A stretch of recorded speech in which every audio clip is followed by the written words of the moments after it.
Olá, Olá, tudo bem? tudo Eu tenho bem? a reunião está sendo gravada e tem esse aviso aqui. Isso. É porque de fato ela está sendo gravada. Sim. Então, sim, mas não tem imagem? Como assim? Eu não vou te assistir, não? Você não está me vendo? Não, Não? não. Ah, Será tá. Não, que entendi. Pronto, voltou. voltou? Pronto. É porque eu tinha que clicar embaixo do telefone, entendi. Ah, bom, Bom, hoje, nessa tarde, aqui em São Paulo tá frio, aí, não sei aí no Rio. já esteve. Hoje começou a esquentar outra vez. Muito bem. Então, hoje é dia 1º de outubro de 2021. A gente está dando continuidade a uma brincadeira, e como toda brincadeira que a gente gosta, ela é séria, né? Uma Aham. brincadeira chamada Live como o Vento. Achei de muito bom gosto esse nome, muito lindo. Foi uma ideia que surgiu quando começou a história da pandemia, da quarentena. A gente falou, e agora? O que que a gente vai fazer? O que que não vai fazer?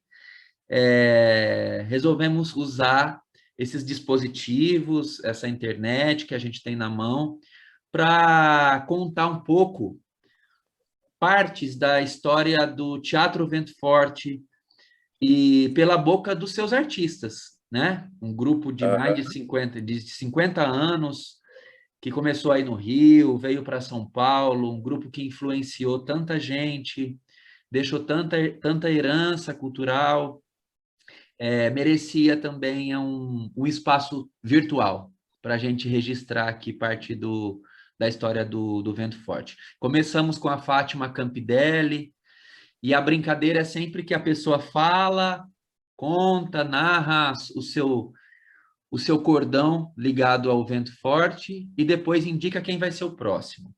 Então foi a Fátima que chamou Paulo, que chamou Rosa Comporte, que chamou Márcia Fernandes, que chamou Laranjeiras, que chamou, não posso esquecer de ninguém, meu Deus, que chamou Beto Coimbra. Devo ter esquecido alguém. Devo ter esquecido. Vai me Silvia desculpar. Der, Oi? Que chamou Silvia. seu. Isso, que chamou Laranjeiras, que chamou Silvia. Não, não, não. Laranjeiras, olha a confusão que eu fiz. Laranjeiras indicou o Pedrão do Maranhão. E eu estava em contato com o Pedrão, ele estava Ah, internado, infelizmente ele faleceu. oh, meu Deus. É. E aí eu tive que, então, recomeçar. Aí a gente recomeçou, o oitavo encontro foi com a Silvia Derne, e a Silvia Derne indicou o Beto Coimbra, que é quem está aqui agora. Olha a Com ciranda que a gente grande fez. prazer, com grande, muito prazer, muita alegria.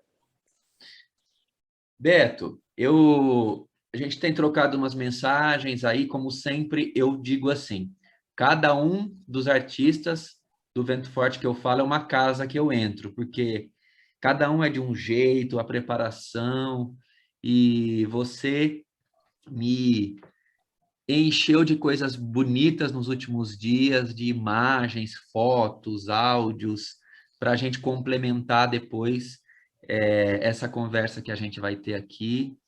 Então, já começo te agradecendo a riqueza que você enviou e gostaria de pedir então para começar com você se apresentando, falando um pouco da tua história, quem é você.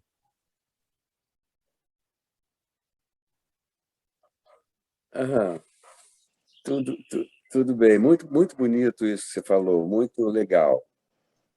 Eu vou começar de bem pequenininho, né? Eu sou, assim, fui filho de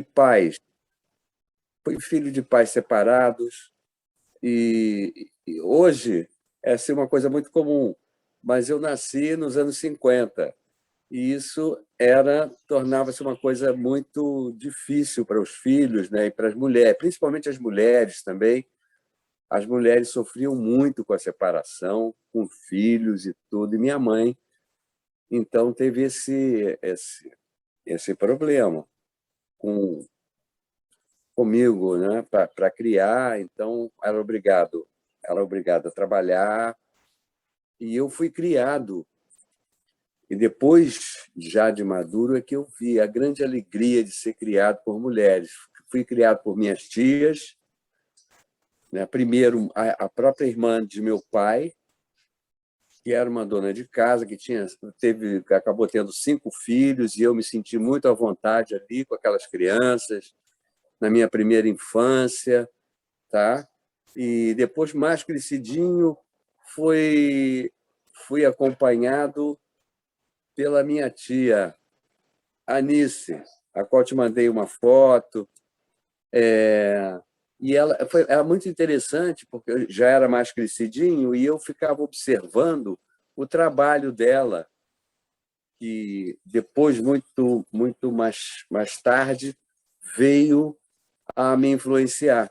Ela trabalhava retocando fotografias para estúdio, né, para um estúdio fotográfico e para grandes fotógrafos de família, né, de casamento, dessas coisas. E eu ficava deslumbrado, calado, assistindo aqueles retoques e coisa linda, que mais tarde ia acontecer coisas incríveis na minha vida por causa disso.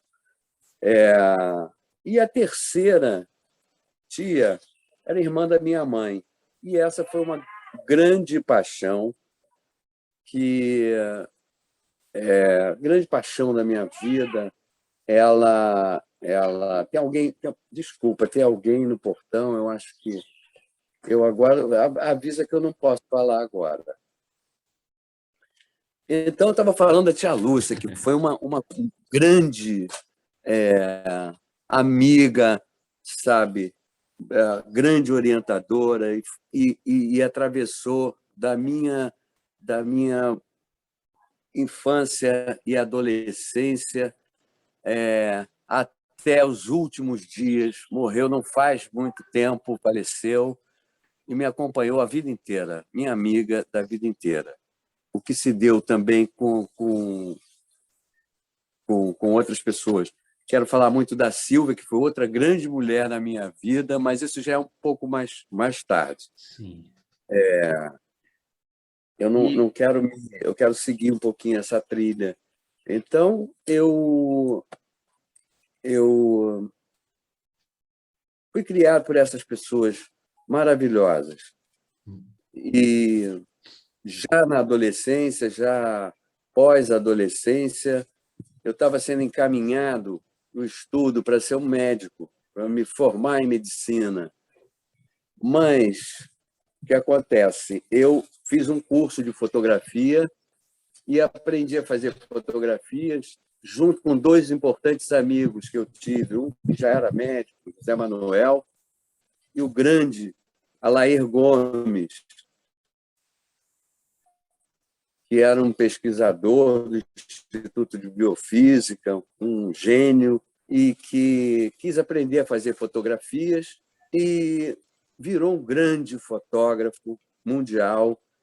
As fotografias do Alair hoje estão no Museu de Nova York, para vocês terem ideia. Ele fotografava. É engraçado a coisa da fotografia, porque cada um tem uma visão, né? Você vê que os grandes fotógrafos, né? O Sebastião Salgado, né?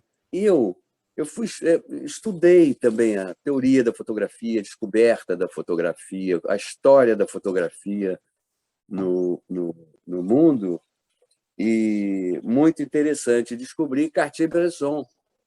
Isso também foi muito importante na minha vida. O grande fotógrafo francês que tirava fotografias, ele dizia como se bate uma carteira. E ele fazia uma coisa que chamava instantâneo.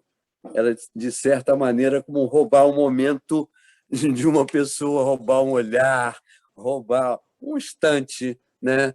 Por isso chamava instantâneo.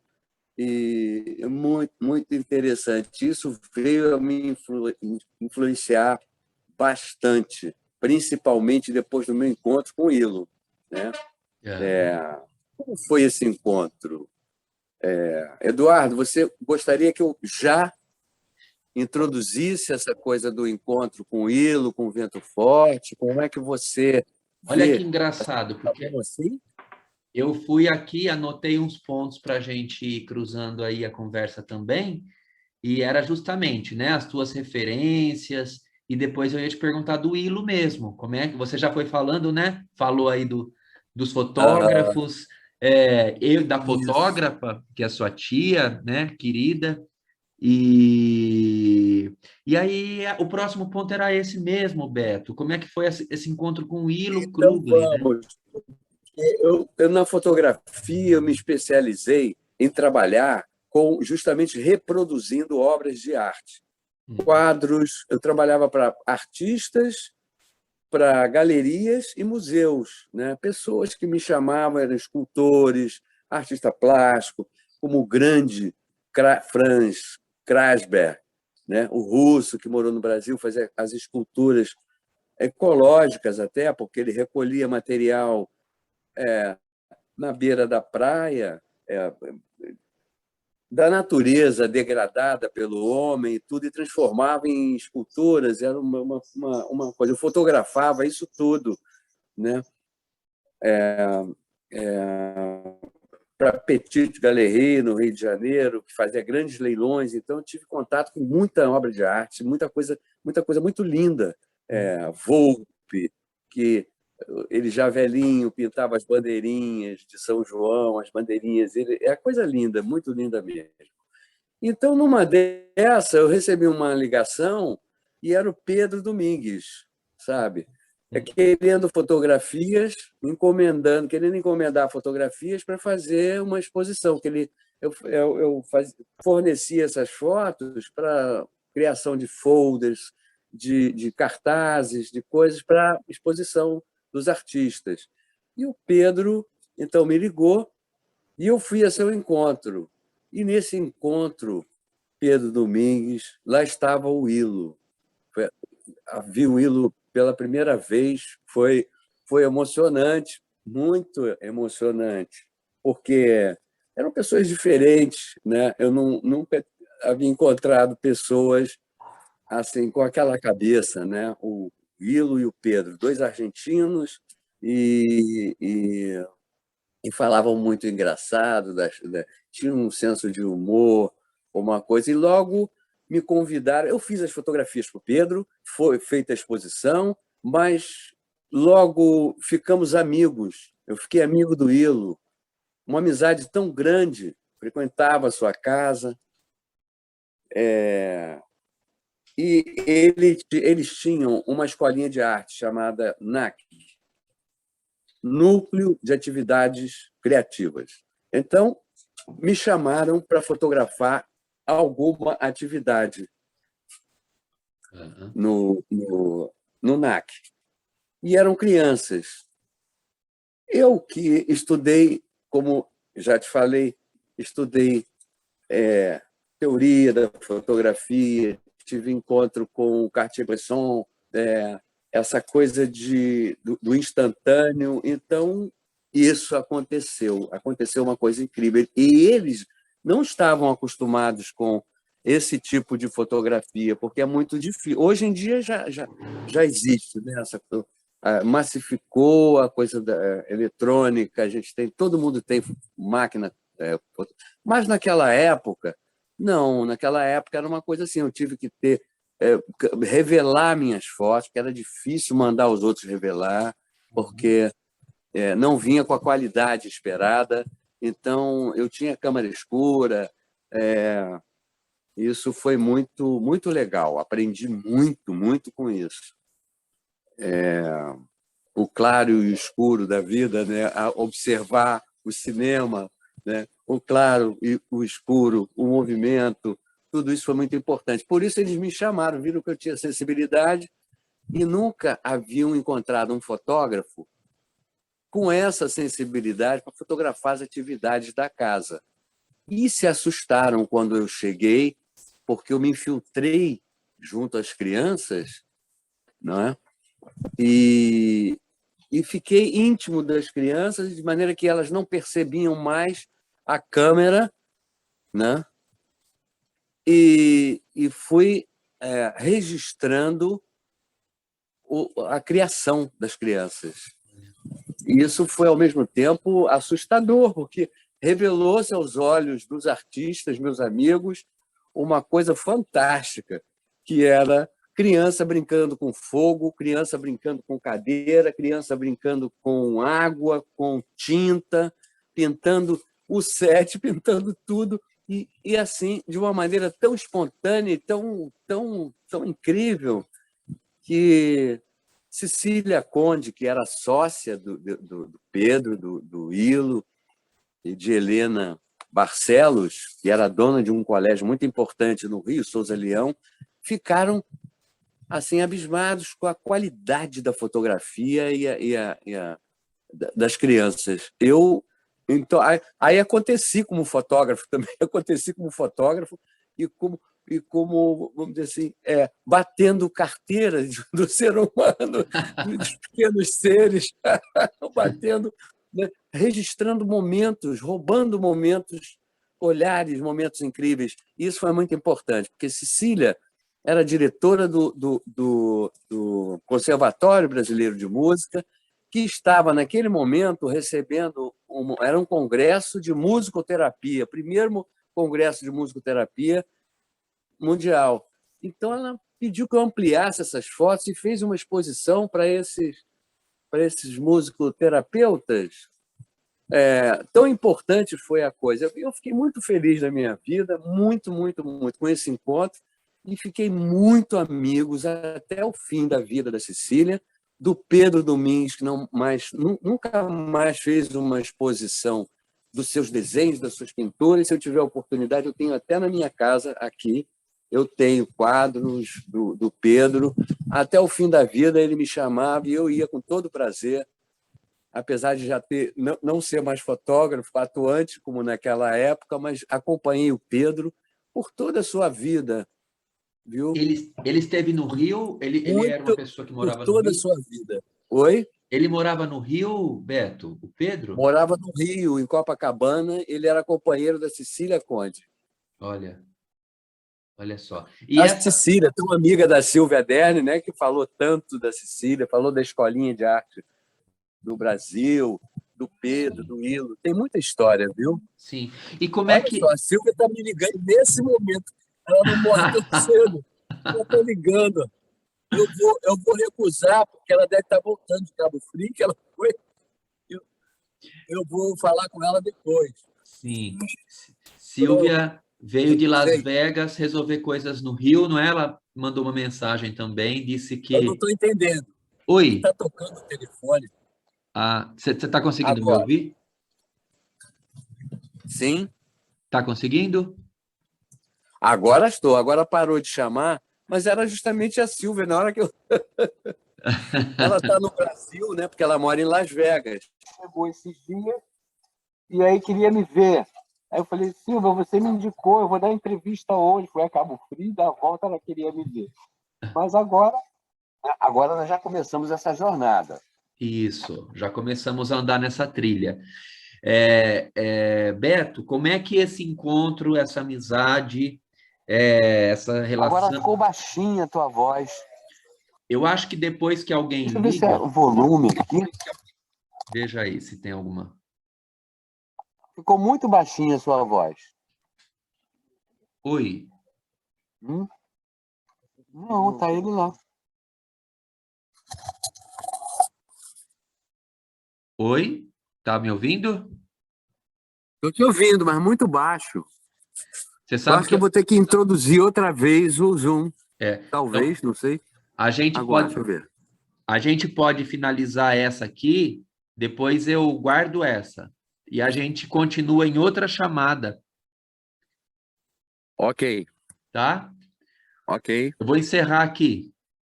Encerra, Já tudo mando bem. outro link.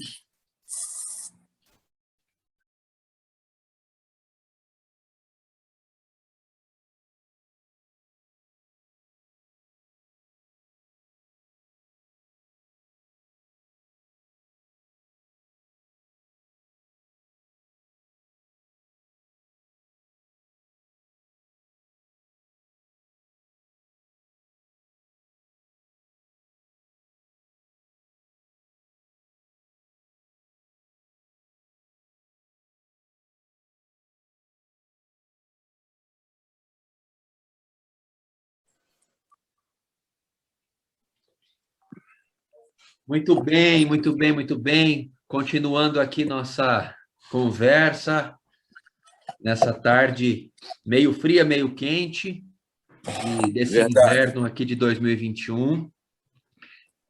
Beto, você já nos apresentou, nos colocou aí um pouquinho na trajetória da tua história, da tua vida, da tua infância, da tua relação com a fotografia, com as pessoas que te iluminaram esse caminho da fotografia, sua tia. é, E aí você chegou no Pedro Domingues, com quem você teve uma amizade também, né? Bonita, no Ilo. Eu ia te perguntar, não, vou te perguntar como é que essa relação, Pedro, Ilo, Cecília e você, como é que isso vira Vento Forte? Como é que isso vira Teatro Vento Forte? O seguinte, deixa eu te falar. A partir do primeiro encontro e a partir da vivência e convivência no núcleo de atividades criativas, que era a escola de arte, e eles tinham no Maitá, e era uma coisa muito, era assim, tinha uma frequência de classe média, tinha classe média alta, eles atendiam a uma gama de pessoas e jovens e crianças. Haviam professores muito ilustres, muito incríveis no núcleo, assim, tipo, professor de dança. Tinha uma pessoa chamada Zdenek Hampel. Zdenek foi um bailarino da Lanterna Mágica, grande grupo de dança tcheco-eslovaco, e eles, quando passaram pelo Brasil, Zdenek pediu asilo e ficou por aqui. Ele era professor de dança do núcleo, junto com a sua esposa Vera Heiser, os dois, ambos tchecos. Então, era assim, essa qualidade, havia muita qualidade de ensino, de arte, de aprendizado, de vivência, convivência. Era uma coisa muito impressionante, muito linda mesmo.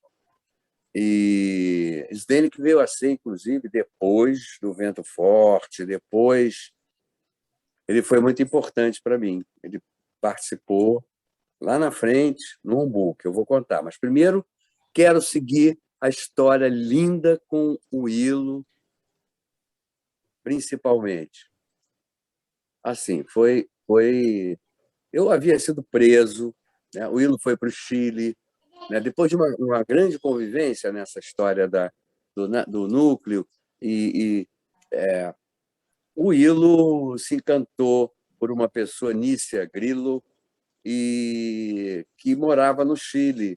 E lá estava o presidente, naquele momento, o presidente Allende, né? O Allende. E ele foi nesse momento. Eu não vou me alongar muito nessa coisa política, não, mas é importante. Né? E o Ilo era uma confiança tão grande, ele me deixou no Rio de Janeiro como seu procurador nessa escola, para cuidar da escola, para cuidar dos seus documentos, das suas coisas, para você ver que a amizade era muito forte mesmo. E, de repente, eu vou pular um pouquinho, porque não vou me alongar nesse entremeio. Quero logo partir para o teatro, sabe? O teatro que nós criamos. Na volta do Chile, os dois estavam com medo, né? Eu com medo que havia sido preso em 1970. E o Ilo, então, era muito esquisito. Na ditadura militar, eu ficar andando com uma pessoa que chegava, porque eram perseguidas, essas pessoas eram perseguidas, eram na descida do avião, já tinha ali, entendeu? As pessoas eram encapuçadas e pessoas vindas do Chile. Lá no Chile aconteceu uma coisa horrorosa, né? Mas deixa estar. É importante falar, mas vou pular um pouquinho e vou para coisa. Então, nós ficamos no Rio, arranjei até uma grana, porque eu não podia ficar andando com o Ilo para cima e para baixo. O Ilo continuou suas aulas na Escolinha de Arte do Brasil, começou a fazer um artesanato com metais, cortava metais, alumínio, e fazia umas coisas para vender e sobreviver. E eu continuei na fotografia, né, com a minha coisa, e assim prosseguimos. Até eu arranjei uma grana e hospedei o Ilo na Praça São Salvador, na pensão da Dona Maria, que a gente não podia estar. A gente só se encontrava nos ônibus, em lugar onde tinha gente, que para não ser, sabe, surpreendido por algum. Eu morria de medo, cara. Levei muita porrada. E eu tinha medo, o Ilo também, então a gente procurava. E a gente não conseguia ficar sem se ver, então tinha que, né, se ver na Avenida Atlântica, tinha o Bar Acapulco, que a gente tomava uma sangria legal, então se encontrava ali de noite, se encontrava na Galeria Alaska, que era um lugar meio maldito no Rio. Era maldito, quer dizer, maldito porque tinham travestis, tinham coisas assim, né? E na frente da polícia. Ela tinha uma delegacia de polícia, então a gente ficava ali, tomava cerveja e tal. Quando o Ilo recebe um convite do Teatro Guaíra, em Curitiba, né? Foi o Baggio, seu diretor, seu sobrenome é Baggio, convidando para levar alguma coisa. O Ilo, que já era conhecido com suas oficinas, com as suas coisas tão lindas. Então, o Baggio convidou o Ilo para levar alguma coisa. Então, o Ilo me propôs: vamos fazer um espetáculo, vamos fazer um pequeno espetáculo. Tinha 15 dias, Eduardo, para fazer 15 dias para fazer essa coisa. Eu já tinha me mudado, eu morava numa rua e me mudei para outra, fui para a casa de um apartamento de um amigo meu, pagar na Visconde de Pirajá 500. Fui para lá e lá até eu pude receber. Lá foi que nasceu História Lenço e Ventos. Nesses 15 dias, o que aconteceu? O Ilo foi chamando pessoas do NAC, pessoas chamou o Kaique, né? Kaique Boticai, que fazia curso de musicoterapia no Conservatório de Música, lá, do Conservatório de Música com a Cecília. Então, foi chamando as pessoas que, de certa maneira, eram, e a Silvia ainda não. A Silvia só entrou na volta, quando nós fomos, e fomos num momento muito feliz, porque lá é assim a coisa de estar no lugar certo, na hora certa. O que aconteceu? Fizemos ensaios de 15 dias dentro desse apartamento, na Visconde de Pirajá. O texto foi feito às pressas, mas era um texto muito cabeça, porque era retrato de tudo absolutamente que estava acontecendo, sendo que de uma forma a ser contada para crianças, de uma forma na linguagem da criança. Isso é que nós fomos afinando. Depois dos ensaios, eu ia com ele lá para a Galeria Alaska e a gente ficava fazendo as letras das músicas.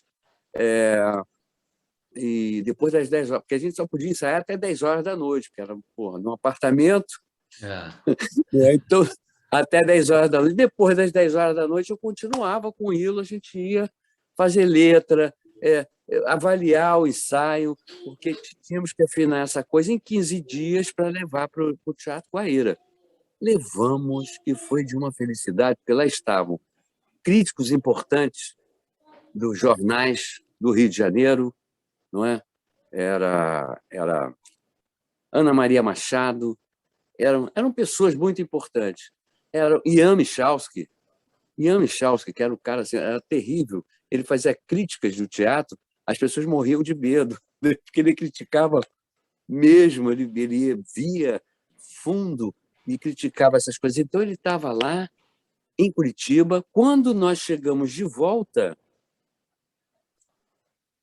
estava estampado nos jornais do Rio de Janeiro que haviam essas pessoas, os críticos, haviam assistido uma peça de teatro muito incrível. Era História de Lenço e Ventos.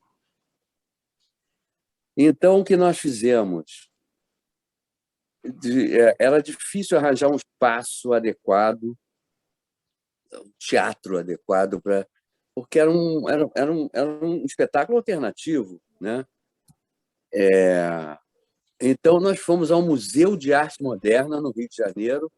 Lá tínhamos o Willo tinha um conhecido que era o Ian Guest, que depois veio a ser uma pessoa muito importante. Havia a sala Corpo Som, estava sendo inaugurado a sala Corpo Som no museu, e lá o Ian permitiu, a terceiro andar no museu, um salão, não era palco italiano, não era, era um salão enorme, e o Willo chamou Jorginho de Carvalho, grande iluminador brasileiro, para fazer a luz do espetáculo. Fomos para lá, e lá aconteceu uma coisa incrível, isso.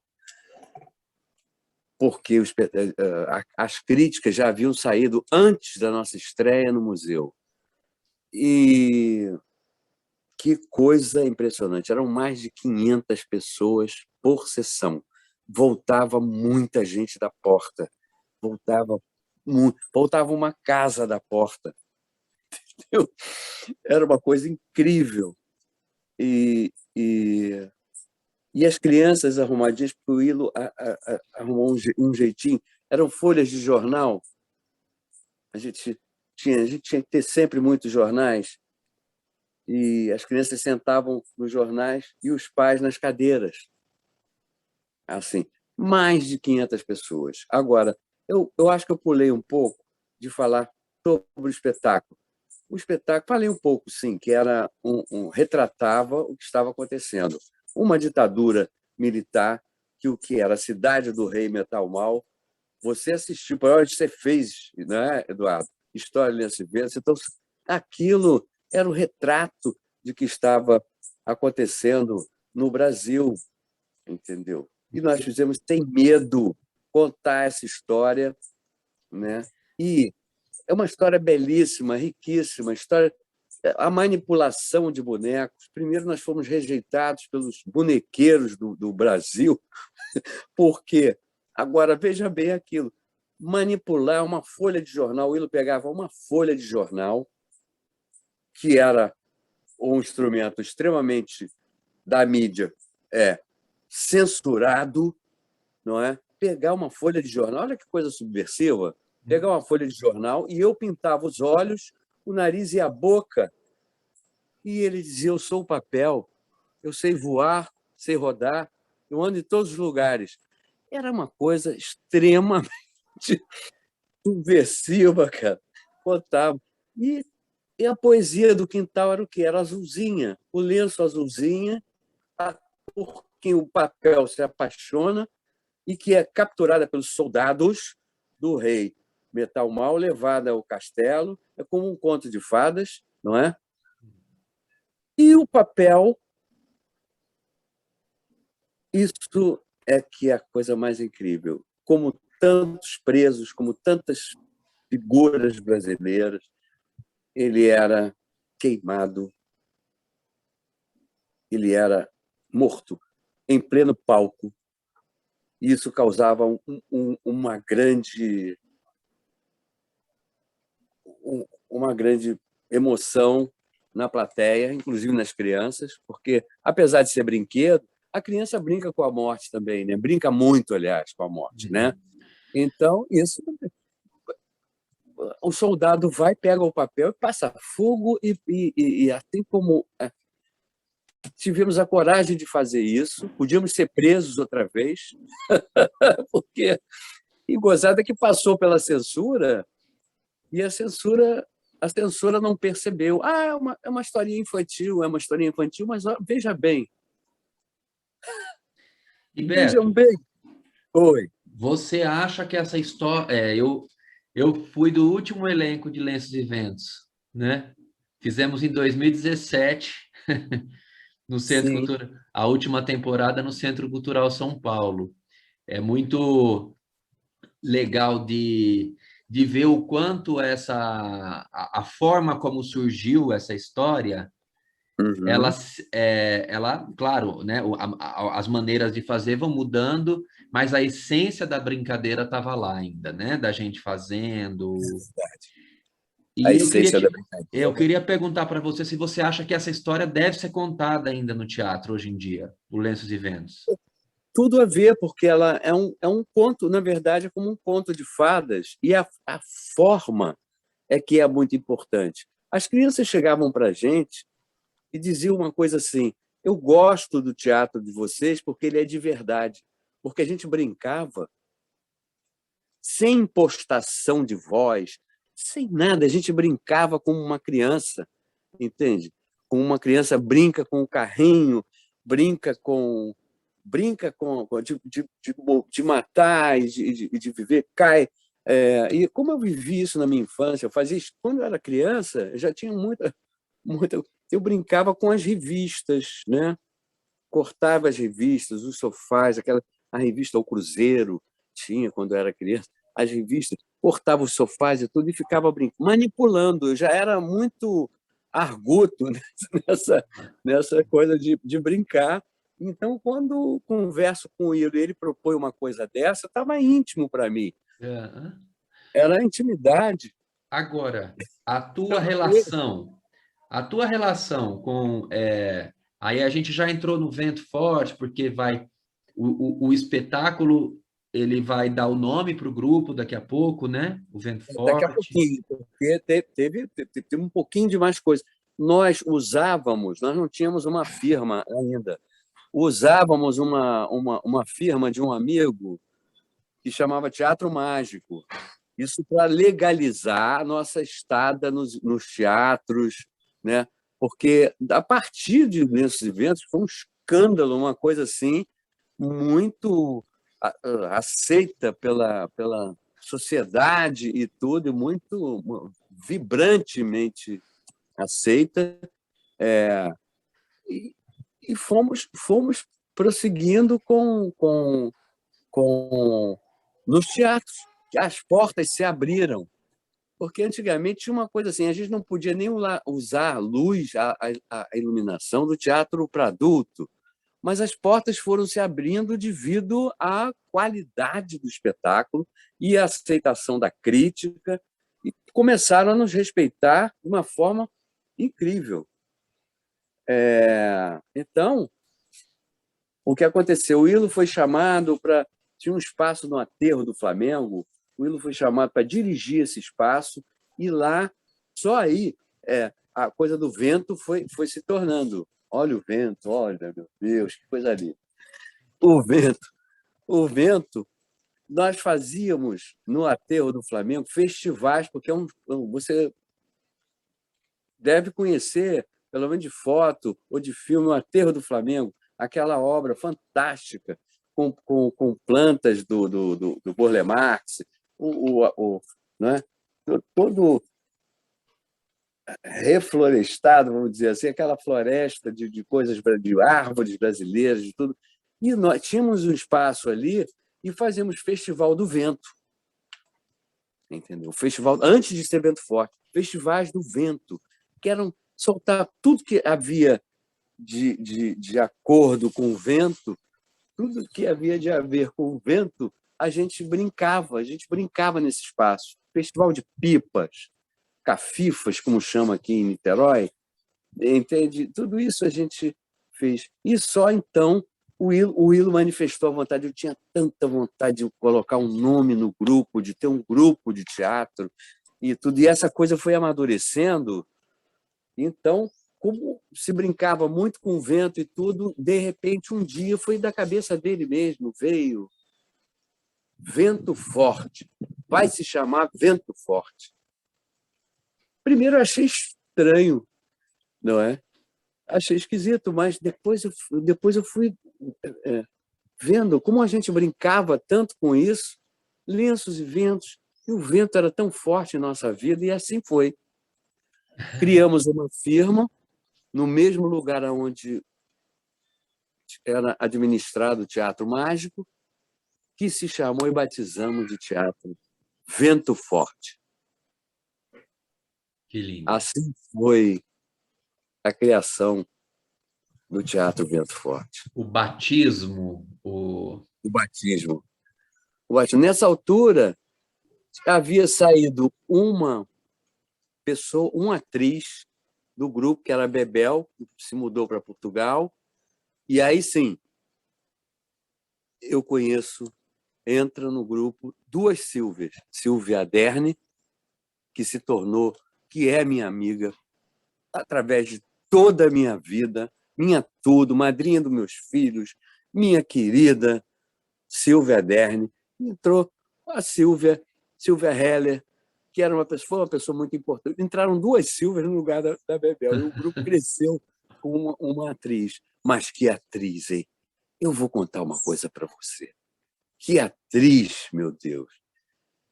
E orgulho que eu tenho de ter essa amiga tão linda, né? Que depois, em 2007, depois de a gente trilhar uma vida inteira, ela ainda vai para o Cirque du Soleil, né? E eu fiquei com os olhinhos quando ela partiu, porque eu acompanhei muito a música. Eu vivi os anos 70, os anos 80, a música. Eu era bitomaníaco. Agora você imagina fazer o espetáculo Love, que era, né, com as músicas dos Beatles. Eu morri de inveja, eu quase me rasguei. A Silvia fez um teste no Rio de Janeiro, passou e foi ensaiar para fazer Eleanor Rigby, aquela personagem do casamento, né?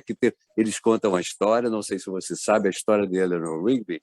Ela fazia esse personagem no Cirque du Soleil, encantador, coisa... Nossa, que coisa linda! Ei, Nossa, Eduardo. que amizade. Ela falou de você com muito carinho quando ela te indicou para a gente fazer essa conversa aqui. E, e aí, essa amizade que vocês fazem lá atrás, como que é a construção do grupo, então? Né? Aí vocês estão lá, Vento Forte, aí vocês são um grupo agora, então. Ah, sim. Porque nós fomos prosseguindo com o Ilo, mais um espetáculo, da metade do caminho ao País do Último Círculo. Foi o espetáculo subsequente ao Lenço e Ventos. E ainda foi no museu, mas foi a partir de uma história. O Ilo era extremamente criativo. Eu contei uma história de um amor que eu tive, contei para o Ilo, que eu fui numa cidade de Minas, essa cidade é na metade do caminho entre Rio e São Paulo, e não sei o quê. E, mais uma vez, o Will adorava muito prêmio, ele se metia em tudo que era coisa que era concurso de texto, e ele adorava ser premiado, adorava ganhar os prêmios. Eu tenho até os prêmios que ele inventou no Vento Forte, que eu tenho aqui na minha casa, que depois eu vou mostrar para vocês. Ele Legal. inventou no Vento Forte, eu ganhei, me deu um prêmio de música e deu um prêmio para o Ombu, inventados por ele, ele e por vocês aí do Vento Forte.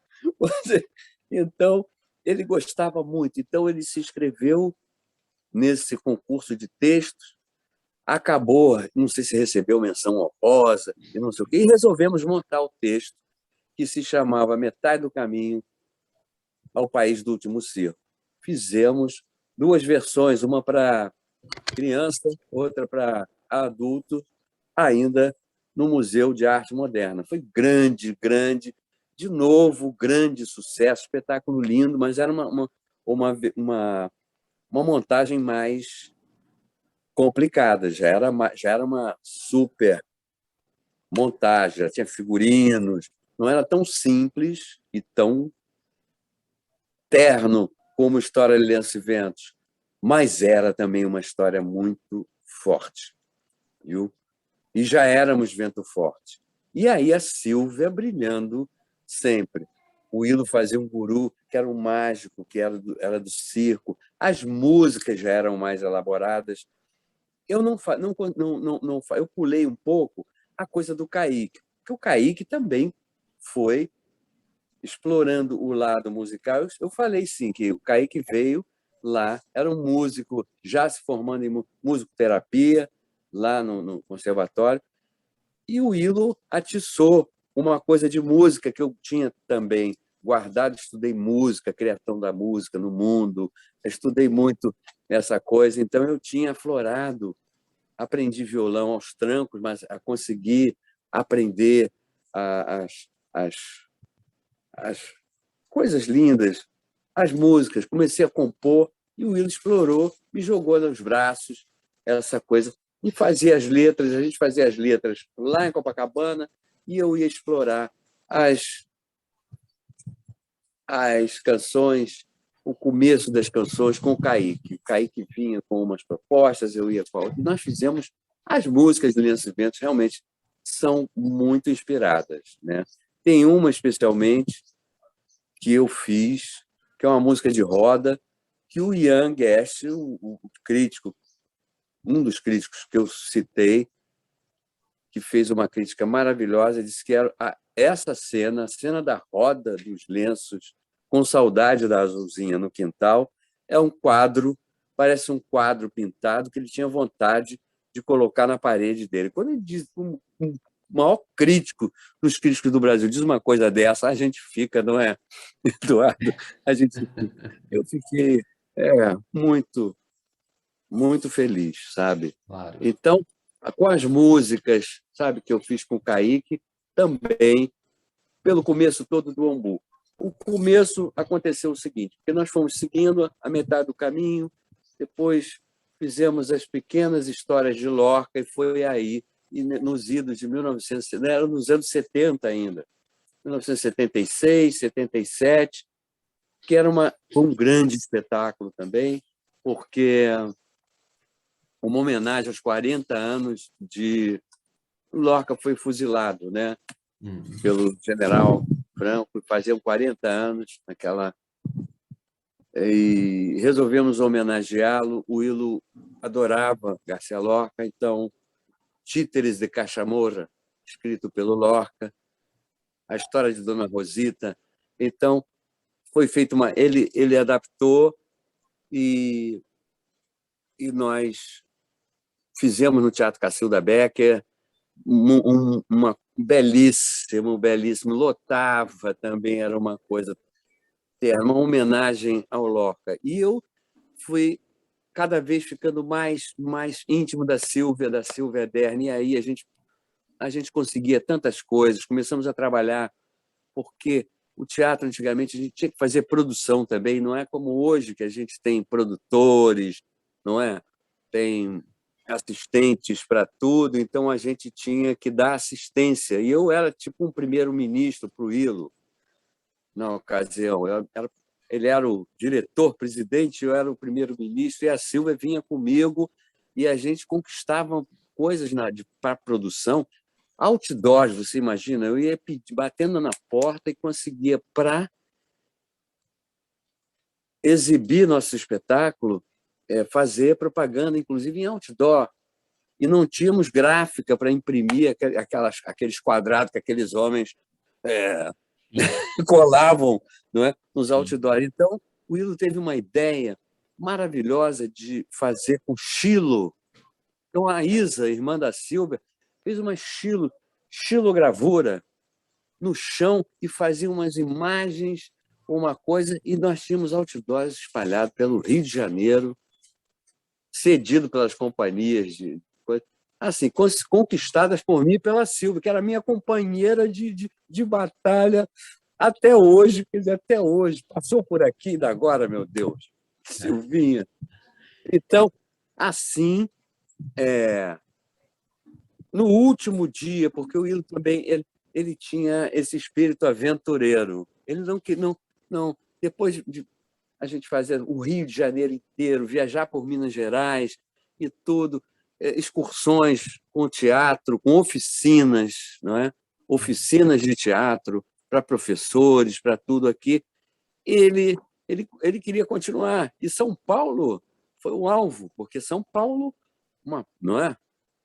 Capital do Brasil, aonde tinha, não é? Aonde tem dá-se uma grande visão do seu trabalho, valoriza o trabalho né? O Rio de Janeiro é uma vitrine, mas a verdade é onde rola mesmo, rola a grana, rolava, né? Essa coisa a gente sabia, o Ilo tinha essa intenção. Então, houve a separação. No último dia, no Teatro Glaucio Gil, que eu vou até te mandar uma foto do Teatro Glaucio Gil, visto de cima, que deu-se essa, vamos dizer, separação, mas que, na verdade, não foi uma separação. A gente tinha que ficar. Eu tinha que ficar porque eu tinha uma família, eu tinha raízes assim profundas no Rio, eu não podia ir para ficar em São Paulo. Então, a verdade era essa, não era uma briga. Então, tínhamos que ser substituídos, e fomos substituídos pelo Ronaldo. Entrou depois o Rodaldo Mota, entrou no meu lugar. Pessoas incríveis que ficaram. Ficaram comigo a Silvia, o Sérgio Fidalgo, que fazia o Cocolite no Lorca, a Regina Linhares, o Tarcísio Ortiz, né? Silvia e Silvia e eu. Eu, Silvia, Tarcísio, Regina e Sérgio. 5. Eram 5 pontas de uma estrela. E eu acho que não sei se é um outro capítulo, Eduardo. Você me fala, a gente já tem um tempo aí, como é que é isso? A gente vai, parte para um outro. Não, eu acho que a gente podia entrar um pouco aí sim, Beto. Entrar um pouquinho no Umbu, pra você contar um pouquinho para a gente, então, porque essa história é muito linda também, né? Porque vocês ficam no Rio para criar um grupo, que é o Umbu. Isso, que para mim nunca foi assim, uma coisa de briga, de nada, que a mídia procurou explorar um pouco. O Ilo fez até uma declaração muito bonita em São Paulo, que essa coisa que às vezes é preciso que a gente se separe. E a verdade é que ficou um braço muito forte do Vento Forte aqui, porque eu considerava assim, a grande amizade que eu tinha com ele, e sempre ligava, sempre chamei ele de professor, ele não gostava muito, mas eu ligava, ele atendia, alô, aquele e eu chamava o professor, o professor ele não gostava muito não, sabe? Mas eu perguntava, tirava as dúvidas com ele, eu tenho que fazer isso, eu estou na dúvida se a gente faz assim ou faz assado. Então, assim foi, deu-se a separação e nós ficamos aqui, os 5. O que nós vamos fazer agora? Porque a ditadura continuava, era o ano de 1977, vamos contar a história de uma liberdade. Eu vou pedir licença um instantinho que eu vou colocar está ventando bastante, eu estou desprotegido, vou colocar esse agasalho. Era a ditadura ainda, muito forte ainda, muito presente, né? E queríamos falar de liberdade. Então, o que a gente pode fazer? O que a gente pode fazer? Vamos contar a história de passarinho? Não, vamos contar a história de índio. Então, resolvemos pesquisar as lendas dos índios brasileiros e extrair dali uma história de pássaros. Então, foi o livro, descobrimos num livro, pesquisamos num livro francês, que se chamava Ombu. Ombu, que em francês significa, na língua dos índios, Craô, significa olhe para nós. Tudo a ver com teatro, né? Olhe para nós. Então, em francês é regardez-nous. Tudo a ver. Por isso o nome Ombu. Foi por causa desse livro. E aí percebemos que as lendas não tinha muito a ver com a nossa linguagem de descendentes de europeus, eram muito ou violentas, tinha uma outra, a cara de índio que era um pouco diferente. Então, nós resolvemos colocar um pouco a linguagem nossa, do teatro ocidental, uma coisa assim. E aí chegamos numa lenda que contava a história do Abate Siú, que era um caçador de pássaros. Essa história acontece até hoje no Brasil. Ele é a história de um caboclo. É meio índio, meio caboclo, meio, sabe? E assim, ele caçava os pássaros e vendia nas feiras, sabe? E isso acontece nas feiras brasileiras até hoje, no Nordeste, aqui no Rio de Janeiro, na Feira de Duque de Caxias, nessas feiras todas você vê. Aqui eu fico, aqui nessa rocinha onde eu moro, caçam passarinhos, entendeu? Para deixar numa gaiolinha, meu Deus do céu. Então, era isso, era a história do Avatsiu, e que, no final, um índio se transforma em pássaro e convence os índios a arrebentar. Os índios se convencem a arrebentar a gaiola, e é a história da liberdade. Eles arrebentam a gaiola e saem em liberdade voando. Havia uma outra discussão também muito importante no espetáculo, que tinha o personagem da arara, que era um roxinol, que eu fazia o roxinol, Tia Sangue, o índio, a arara, e a Silvia Adele fazia o Avatsiu. Magnífico, ganhou um prêmio Mulher por causa disso, do seu personagem, o Avatsiu. O personagem Arara deu uma grande discussão, porque era um personagem conformado, feminino, conformado com a sua condição condição de prisão na sua gaiolinha, ali no seu puleiro, com vamos dizer assim, corrente de ouro, corrente de ouro, né? E muito bem tratada pelo Avatsiu. Então, deu-se uma discussão na sociedade que as mulheres ficavam se sentindo muito mal, porque colocávamos a mulher, mas essa que era a verdade. A verdade é que a mulher era conformada com a sua situação de ter tudo em casa, a tempo e a hora, entende? Ainda não havia acontecido plenamente aquele feminismo e que a mulher pudesse dizer que estava livre dessa situação. Até hoje ainda tem um pouco, né? Sim. Ainda se sente um pouquinho. Mas tinha essa história, E, Eduardo. a, e aí, Beto, como é que vocês chegam nesse trabalho As Cinco Pontas de uma Estrela? Queria que você falasse um pouquinho dele. As Cinco Pontas de uma Estrela. Com a Bia, que você quer dizer? Isso. Porque é no Umbu que vocês fazem ele. Isso, foi importante, porque nós montamos o, o espetáculo posterior, foi a adaptação dos poemas. Já havíamos viajado com a Gaiola para a Europa, ganhamos o Prêmio Molière, fomos para Paris, apresentamos na Europa em festivais a Gaiola de Avatsiu. E o que acontece?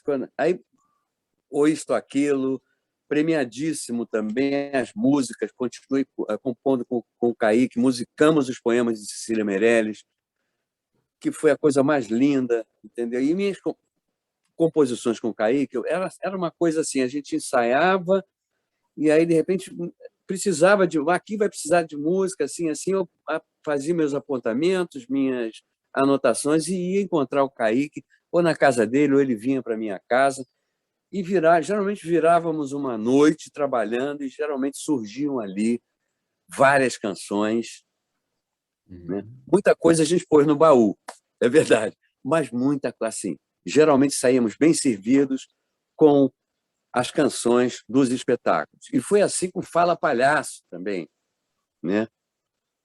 Fala Palhaço, que foi, aliás, o outro, depois da Gaiola, foi o Fala Palhaço. E foi uma coisa surpreendente. Nós queríamos mesmo surpreender as pessoas, porque pensavam que nós íamos continuar naquela linha de pesquisa de lendas indígenas, aquela coisa. Não, nós vamos virar uma cambalhota. E viramos uma cambalhota e contamos a história de uma família, porque o Brasil continuava com aquela coisa. Então, é político, mas é uma coisa contada de uma maneira tão graciosa. O espetáculo Fala Palhaço começa pelo fim, né? Começa terminando a apresentação dos artistas do circo. E aí eles entrando. Então, é os fundos, né? E eles entrando pela casinha deles. Então, e conta a história de uma família passando necessidade econômica, que é o que a gente passa até hoje, não é? Que é o que a gente, meu Deus, que é o que a gente, quer dizer, que essa coisa sobreviveu no Brasil, essa coisa, mas naquele momento era muito forte isso. Então, começa o palhaço já, chama-se Palhaço, para você ter ideia. O palhaço, Lambe Fogo, que é a mãe, palhaço é o pai da família, palhaço. Lambe Fogo, Come Come, que é o filho, e Trepa Trepa, que é a Silvia que fazia, Trepa Trepa, e eu fazia o velho, que tem sempre um velho encostado, né, no circo, que cuida dos seus animais, cuidava dos animais, e não sei o quê, mas era uma família passando dificuldade econômica. Essa é a história. E você me pergunta. E tantas músicas foram feitas que um belo dia, e as pessoas cobravam, vocês não vão fazer um disco, não vão fazer, não sei o quê. E eu chamei, já nessa altura, era amigo do Ney Mato Grosso, né? A Bia, a Bia Bedran, era uma pessoa, já na época lá atrás, no Vento Forte, o Willo admirava muito o Teatro Quintal, da mãe da Bia Bedran. Então, era uma pessoa muito querida, tinha um programa na TVE, que era um doce de programa, totalmente diferente do programa da Xuxa. Era a doce Bia. Então, isso... eu chamei a Bia, chamei o Ney para dirigir, porque o Ney adorava dirigir. Nessa época, a gente estava até foi a época da primeira pandemia, a tal pandemia primeira que houve, que eu perdi muitos amigos. Perdi muitos amigos naquela primeira pandemia, querido. Mas, enfim, foi um sucesso absoluto. A Bia cantando as canções de Lenços e Ventos, do Vento Forte e do Ombu, que eram, naquele início, eram canções feitas por mim e pelo Kaique. E com a direção do Ney Mato Grosso, e foi um estouro, foi uma coisa que você não quer imaginar. 500 pessoas voltavam da porta, entende? Eu tive essa felicidade na minha vida de fazer esses espetáculos. Estourava a boiada, de repente estourava, vinha muita gente. Aqui em Niterói, que é a terra da Bia Bedran, foi uma coisa fantástica. Era uma casa que voltava da porta, que não conseguia entrar no teatro. Sim. E esse show fizemos com a presença do Ney. O Ney sempre estava junto com a gente, que tudo. Eu me lembro de uma senhora, quando nós fizemos no Teatro Carlos Gomes, ali na Praça Tiradentes, uma senhora implorando para entrar, já não tinha mais lugar nem no chão, cara, nem no chão, que a gente tinha que vender até ingressos para as pessoas sentarem no chão, porque o Ney estava naquela grande fase dele, que se apresentava no Maracanãzinho, lotado, não sei o quê. Então, a direção do Ney foi o estouro da boiada. A Bia Bedran, então, por isso, eu atribuo também a isso, não era só o Ombu, era tudo junto, era o Ombu, o Vento Forte, a Bia e o Ney. O Ney era loucura. Sim. Foi uma loucura. Foi muito lindo. Até ontem, esses dias, por causa disso, eu queria muito que a Bia falasse alguma coisa para você a respeito desse espetáculo, mas ela, infelizmente, não sei o que aconteceu, ela não me deu um retorno que era para dar ontem, mas vai me ligar. Se der tempo, quem sabe, uma palhinha dela. A gente pode anexar alguma fala aqui, alguma coisa dela, né? Uhum. E aí, Beto, o Ilo está em São Paulo desenvolvendo o Vento Forte aqui, vocês estão aí com o Bu no Rio, essa história toda. Você vem para São Paulo? Você, em algum momento, no Vento Forte? Como é que fica essa relação quando o vento já está aqui? Nós fomos como um Ombu. Fizemos uma curta temporada em São Paulo, mas muito pouco. Não como eu gostaria de ter feito, sabe? Nunca. Fizemos uma curta temporada, foi legal, fizemos no Sesc, sabe? O Sesc sempre nos recebeu muito bem. Viajamos no Brasil com o Sesc, o Sesc do Rio de Janeiro. O Sesc acaba que tem bons teatros, não é? Não Sim. são assim, aquela coisa, mas são teatros decentes, são teatros que têm condições, tem camarins, bons camarins. Sempre foi assim. Sempre capricharam, né, em receber os artistas, receber muito bem. Sim. Eu não sei em São Paulo, mas aqui nós sempre fomos muito bem. E tem grandes Sescs em São Paulo. O Sesc Pompeia, nós tivemos no Sesc Pompeia, fizemos um espetáculo no Sesc Pompeia. Muito Sim, legal. a gente fala que o SESC é nosso Ministério da Cultura, né? E cumpre um serviço que é esse, né? De receber os artistas, o trabalho artístico do nosso país, de uma forma que outras instituições não fazem, né? É verdade. Aí, Beto, assim, eu vou dar um salto, né? O Ilo, depois dessa. A gente está falando de Vento Forte, está falando de você, está falando de tantos artistas, porque é uma coisa muito legal ao ouvir essas lives, o quanto, assim, a gente fala, Vento Forte e Ilo. Na realidade, é muita gente que fez essa história acontecer, né? Tem a mão, tem os olhos, tem os pés de muita gente. Então, a gente está aqui num nono encontro vendo o quanto isso é verdade, né? O quanto teve gente que colocou a mão, que o coração, a vida nesse projeto que foi o Teatro Vento Forte. É E, verdade. e eu queria pedir para você, assim, depois que o Ilo morre, né? Falece aos 87 anos, né? E o Vento, assim, depois de quase 50 anos de existência, então, e de tanta efervescência, de momentos, né, diferentes na sua história, chega também num outro lugar agora, né? Chega num, Uhum. que eu particularmente acho, eu e algumas outras pessoas também, que é mais uma herança, né? Ele deixa uma herança para a cultura do nosso país. Como é que você vê Com isso? Como é que você vê isso, Beto? A continuidade do Vento, do Ilo? esse caminho todo, esse caminho do Vento Forte, o desdobramento que houve com o Umbu foi muito, muito, muito importante. Tanto que, depois dessa separação e desse braço que ficou no Rio, considero que seja um braço mesmo do Ilo, do Vento Forte, no Rio de Janeiro, foram criados tantos grupos, nós inspiramos muita gente, muitos educadores se criaram aos nossos olhos, né? As nossas, com muita alegria eu falo isso, uma dezena de grupos criados, uma centena de grupos, Brasil afora, as oficinas se multiplicaram,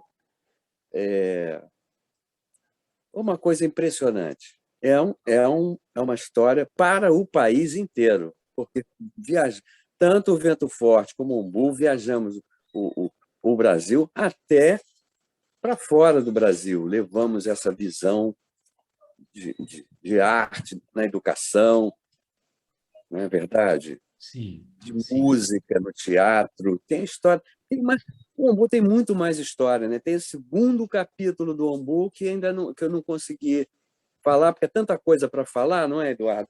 Eu, Sim. é, Falar do Ronaldo Mota, falar das pessoas, porque o Umbu, a gente procurou também sempre assessorias, vamos dizer assim. Nós tivemos tantas pessoas que, por exemplo, no momento de falar poemas da Cecília Meirelles, éramos muito próximos do Valmor Chagas. Tinha uma amizade com o Valmor, e o Valmor falava poemas com ninguém. Fomos lá ouvir o Valmor, como é dizer poema, o Valmor falava Fernando Pessoa, que era uma coisa assim, super emocionante. Então, nós fomos procurar o Valmor, procurar Glorinha Boitmiller, que era quem preparava as vozes dos políticos, inclusive.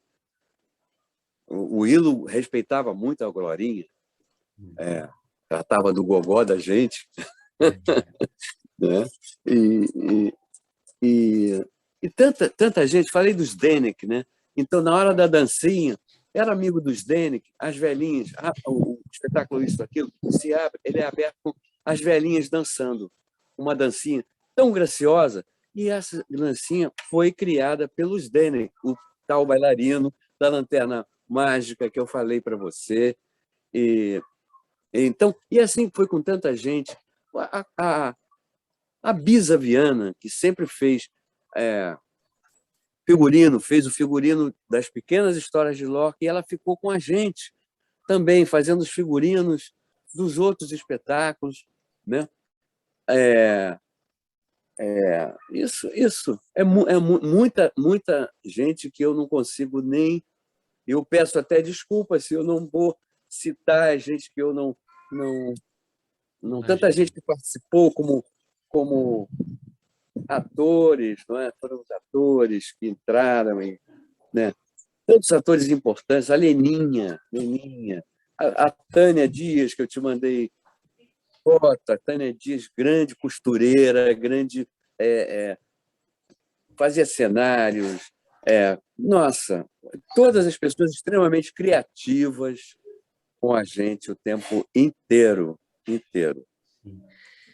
Ah, Beto, mas assim, eu acho que merece um encontro para falar de umbu, né, também, assim, porque muitas histórias lindas, e a Silvia já tinha falado um pouco também, mas eu acho que você deu realmente uma sobrevoada muito boa, você tocou em várias questões bonitas da sua vida, do Vento Forte, da sua relação com o Ilo, com Pedro Domingues, enfim, eu acho que passeou por bastante coisa. E eu queria, então, que a gente encaminhasse, pedir para a gente encaminhar para as nossas conclusões. E eu sempre, duas coisas, a gente finaliza sempre de dois modos, né?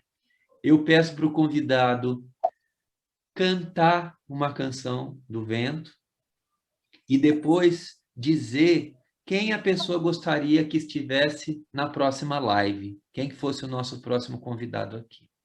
Aham. Para mim cantar, eu tô até sem, eu não estou com violão aqui, mas eu posso te mandar essa canção, Pode, gravar para editar. pode, claro. Aí eu costuro. Isso. Eu Fica esse costuro. espaço então aqui agora, depois da minha fala, para você colocar essa canção. Eu vou mandar. Tem uma canção que é especial do Vento Forte, uma canção que eu fiz para a roda, que eu com certeza vou cantar para você. A canção da abertura, que é muito forte. História de Lenços e Ventos, é muito forte. Eu vou cantar. Eu troquei as cordas do violão, por isso eu não canto agora. Podia cantar agora, mas ele está desafinando. Quando você troca as cordas, aquelas de baixo, elas ficam afrouxando. Sim. E eu não quero desafinar muito, não. Eu quero cantar ela bonitinho para vocês, tá? Não tem problema nenhum. Depois eu pego a nossa linha e agulha e costuro aqui nesse Tá momento aqui bem, da história. tá bem. E vou mandar uma sonoridade também com a música da roda, só no violão, para você, nos momentos em que você quiser acrescentar, jogar um sonzinho, Tá bom, tá vai ficar bonito. ótimo. Tá bem? Tá bem. E então, quem é que você chama para entrar na roda agora aqui, Eu chamo, Beto? que inclusive ficou faltando exatamente a parte, um grande parceiro que eu tive também, que foi o Ronaldo Mota. Ronaldo Mota. E eu deixei também um pouco da cancha para ele trilhar, desse palco para ele trilhar e ter história para contar, porque a segunda parte do Umbu também veio com o Ronaldo Mota, veio com toda a força, veio muito lindo. Aí já tivemos assessorias lindas e o Ronaldo vai contar para você, com certeza. É a história de um amor lindo pelo teatro e pela música no teatro, minha, junto com o Ronaldo.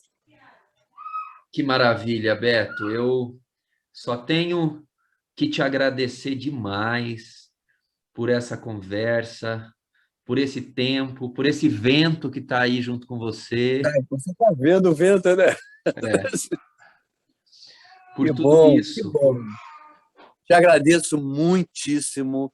A oportunidade é sempre importante a gente estar falando, falando sobre o hilo, sobre o vento, falando sobre o vento forte, falando sobre o ombu, para que as pessoas não esqueçam que existiram pessoas muito sensíveis, com um amor muito grande pela educação nesse país, nesse Brasil tão querido, não é? Apaixonadas pelo vento. Que o vento leve nossas vozes por aí, com as estrelas. Maravilha, Beto. Muito obrigado. Bom Muito final de obrigado, tarde. Eduardo. Muito obrigado. Agradeço muito do fundo do meu coração. Uma hora eu dou uma passada aí. Estou te esperando. Tá bom, meu querido. Um beijo para você, para Vera, Obrigado. para todos Obrigado. vocês. Tchau, tchau. Obrigado. Tchau, Tchau. tchau.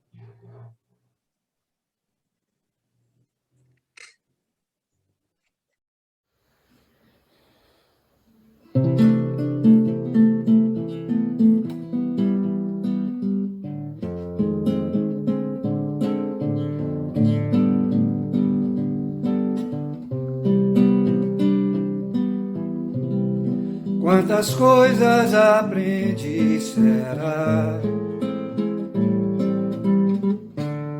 Acho que sei, será? O que imaginei aqui no ar, falta encontrar-se aqui no chão. Quem sou eu? Quem serei? Quem terei de ser? Falta fazer viver aqui no ar tudo que sou e sei no coração.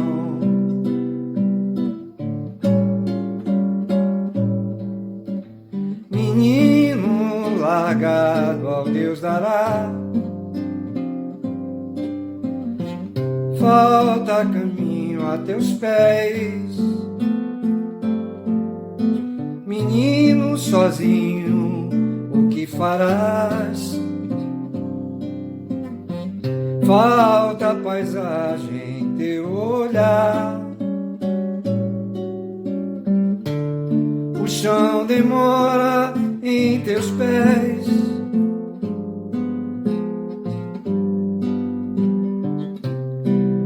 Quantas coisas aprendi, será?